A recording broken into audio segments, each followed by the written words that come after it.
Hello friends, regarding the administrative law definitions are important but in the exams we often get confused. जैसे कि exam में बहुत confusion होता है कि डेफिनेशन कौन सा डेफिनेशन में क्या लिखा है। तो मैं आपको एक ट्रिक बताता हूँ जिससे कि आपके एडमिनिस्ट्रेटिव लॉ में अगर जो डेफिनेशन आए किसने क्या कहा था तो आपको आसानी से पता चल जाएगा। चलो बिना समय गवाए मैं आपको बताता हूँ कैसे करना है।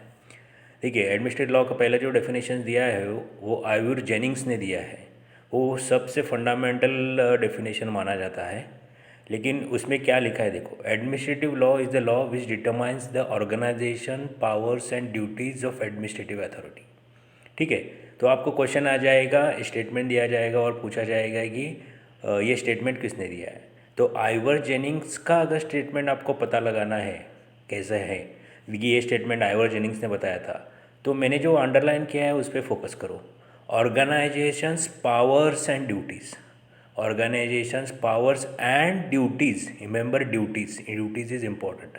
तो आप ऐसा ध्यान में रख सकते हो, जेनिंग्स मतलब कि क्रिकेट की इनिंग्स, जेनिंग्स मतलब क्रिकेट की इनिंग्स। और क्रिकेट की इनिंग्स में क्या होता है कि बैट्समैन का ड्यूटी बन जाता है। बैट्समैन क्या क्या बन जाता है, ड्यूटी।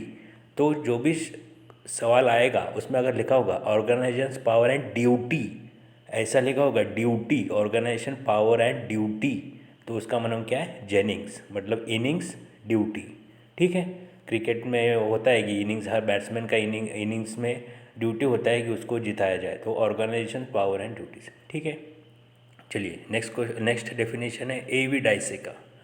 तो ए वी डाइसे ने क्या बोला है कि has defined administrative law as the portion of a national legal system which determines the legal status and liabilities of all state officials, which defines the rights and liabilities of private individuals. तो A we dicey में आपको सिर्फ एक ही hint याद रखनी है, liabilities. आपने देखा होगा कितनी बार लायबिलिटीज़ आया है डेफिनेशन में।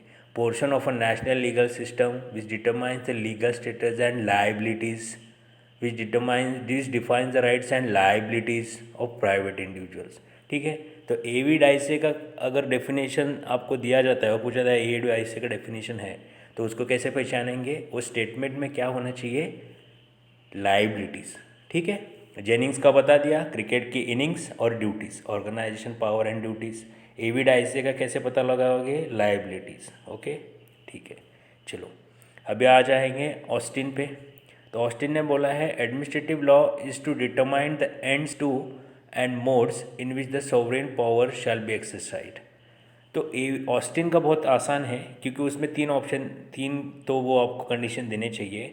Directly by the monarch sovereign member, directly by the subordinate political superiors. ठीक है, तो ऑस्टिन का उतना ध्यान में, ये दोनों ध्यान में रखेंगे तो तीसरा आपको आ जाएंगे, उसके दोनों देने चाहिए, मोनार्की और सोवरेन। इसमें देखो आपको फिर से बताता हूँ, ऑस्टिन में क्या इंपॉर्टेंट वर्ड है, सोवरेन पावर, सोवरेन सोवरेन। ठीक है, पॉलिटिकल सुपीरियर, ठीक है, सोवरेन सोवरेन आपको दिख रहा है। ठीक है, इनिंग्स में ड्यूटीज़ हो गया, पावर्स एंड ड्यूटीज। डाइसी में क्या हो गया, लायबिलिटीज़। ठीक है, state liabilities of private individuals. Austin में क्या हो गया, सोवरेन, सोवरेन आपको ये ढूंढना है उसमें। ठीक है, अभी हॉलैंड में, हॉलैंड हॉलैंड ने क्या दिया, देख बताता हूँ आपको। Administrative law is one of is 6 divisions of public law. तो हॉलैंड में जाके हम ऐसा बोल सकते हैं कि 6 मार दिया। हॉलैंड में जाके क्या मार दिया, 6 मार दिया, एडमिनिस्ट्रेशन ने 6 मार दिया या क्रिकेटर ने 6 मार दिया। तो कैसे ध्यान में रखोगे, हॉलैंड मतलब 6 डिविजन्स ऑफ पब्लिक लॉ। उसमें से फर्स्ट है कॉन्स्टिट्यूशनल लॉ। देखिए, administrative law is one of the 6 divisions of public law, the first was constitutional law. ठीक है, अब आगे चल के जाते हैं वडे। कौन है, वडे। अभी वडे का तो मैंने सिंपल ध्यान में रखा है, उसका एक कंट्रोल शब्द याद रखो, control. According to Wade administrative law is law relating to the control of government power, control of government power. तो आपको पता है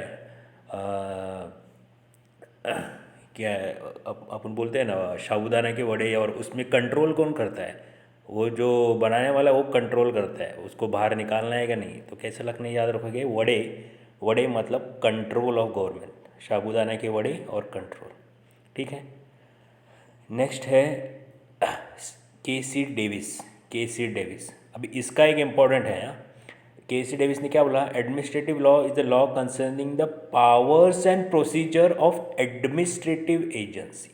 ठीक है, केसी डेविस ने क्या बोला, is the law concerning the powers and procedures of administrative agency.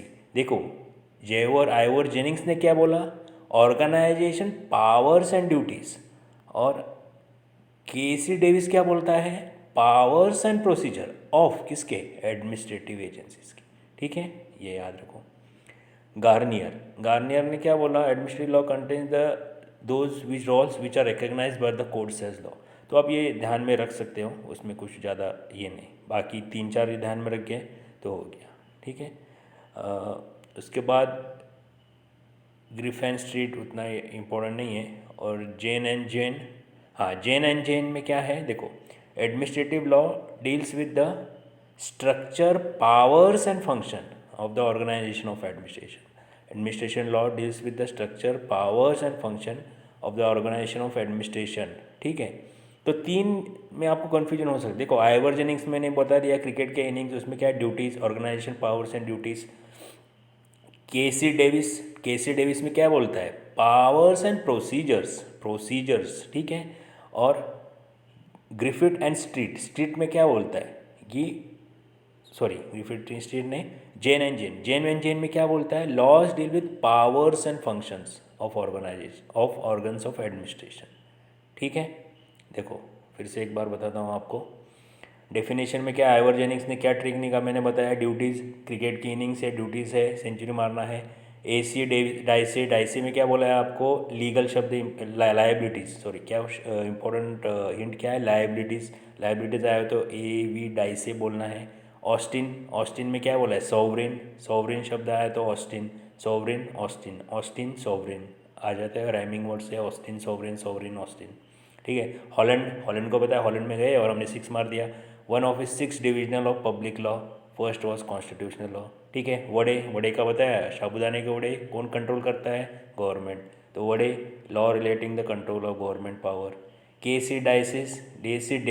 Davis ने क्या बोला है, powers and procedure of administrative agency, powers and administrative agency. उसके बाद डायरेक्टली मैं आता हूँ जेन एंड जेन ने क्या बोला, powers and functions of organization of administration. ठीक है, बाकी के जो बीच में है आप एक बार देख लो, उतना इम्पोर्टेंट नहीं, या कुछ तो ये लगा सकते हो। तो ये ट्रिक से क्या होगा कि आपको एग्जाम में क्वेश्चन आ गए, एक स्टेटमेंट दे दिया किसका डेफिनेशन है, तो आप ध्यान में रखेंगे, आप ध्यान में रख सकते हो। ठीक है, चलो दोस्तों, hope you enjoy the video, thank you.